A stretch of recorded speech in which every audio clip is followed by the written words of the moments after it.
দিনটো ইণ্টাৰভিউ লৈ ভাগৰি পৰিছোঁ। এতিয়া আৰু ল'ব ইচ্ছাই নাই। বাহিৰত কোন আছে? আছোন। নমস্কাৰ ছাৰ, ভিতৰত সোমাব পাৰোঁনে ছাৰ? হ'ব সোমাই ফালে এতিয়া কৈ আছা সোমাব পাৰোঁনে ছাৰ? ঠিক আছে বাৰু। বাৰু নামটো কোৱাচোন তোমাৰ, কি নাম? ছাৰ নামটো ইংৰাজীত ক'ম নে অসমীয়াত ক'ম? ইংৰাজীতে কোৱাচোন বাৰু। মোৰ নাম ৰেড জেমছ গভাৰ্ণমেণ্ট।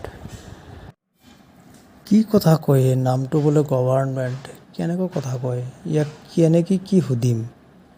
আজি লাষ্ট পৰ্যায়ত দেখোন এতিয়া ইণ্টাৰভিউ ভালদৰে হ'ব দেখোন পাইছোঁ। ছাৰ কিবা ক'লেনে আপুনি?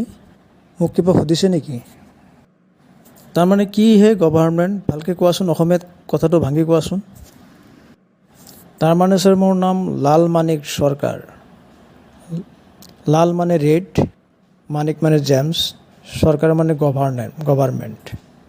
সেয়ে মই ইংৰাজীত কৈছোঁ ৰেড জেমছ গভাৰ্ণমেণ্ট। ইংৰাজীত নামৰ অৰ্থ এনেকুৱা, মইতো আগতেতো গম পোৱা নাছিলোঁ। ঠিক আছে বাৰু। আপোনাৰ বায়'ডাটা কি আপুনি নিজে লিখিছে নে কাৰোবাক দি লিখাইছে? ছাৰ এইটো মই নিজে লিখিছোঁ ছাৰ। কিয় ছাৰ? এনেকুৱা লিখা এনেকুৱা আখৰ মই জীৱনতো দেখা নাই। ধৰিবই পৰা নাই কি লিখা হৈছে ইয়াতে। ছাৰ তাৰমানে মই সৰুৰে পৰাই ভাবিছিলোঁ ডক্টৰ লাইনত পঢ়িম বুলি, ডক্টৰ হ'ম, ইঞ্জিনিয়াৰ হ'ম বুলি ভাবিছিলোঁ। সেইকাৰণে ডক্টৰৰ নিচিনা লিখাটো মই শিকি আছোঁ।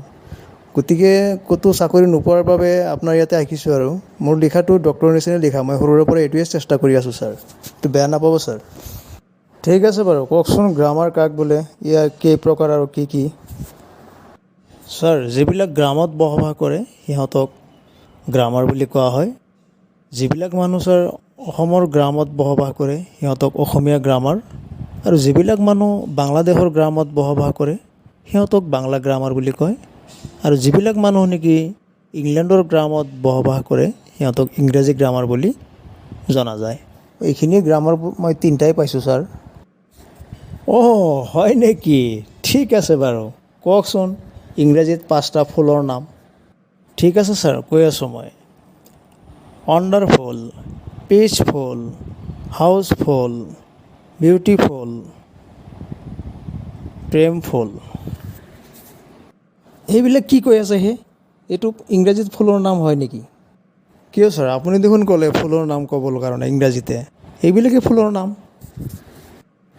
ঠিক আছে কওকচোন পানীত থকা 5বিধ প্ৰাণী। ছাৰ বেঙৰ স্ত্ৰী এজনী, বেঙৰ ছোৱালী 2জনী, বেঙৰ ল'ৰা 2জন, এই 5জন হৈ গ'ল। সাংঘাতিক উত্তৰ দি আছে দেখোন। এইবিলাক কি আনচাৰ দি আছে ঠিক আছে বাৰু, লাষ্ট প্ৰশ্ন। এনেকুৱা এটা সমস্যাৰ নাম কওকচোন যাৰ পৰা আমি উদ্ধাৰ হ'লেও বিপদ, উদ্ধাৰ নহ'লেও বিপদ। ছাৰ পাইছোঁ। ধৰক আপোনাৰ পেণ্টত জুই লাগি গ'ল, এতিয়া আপুনি পেণ্টটো খুলিবও নোৱাৰিব, খুলিলেও বিপদ, নুখুলিলেও বিপদ ছাৰ। ঠিক আছে বাৰু, মই কেইটামান প্ৰশ্ন সুধিম চিধাকৈ আপোনাক। মই চিধাকৈ ক'ম, আপুনি উল্টাটো ক'ব লাগিব। ব্লেক, হোৱাইট, ডে, নাইট, ফুল, ফল। ইংৰাজীত ক'ব দিছোঁ, মই অসমীয়াত কৈছোঁ।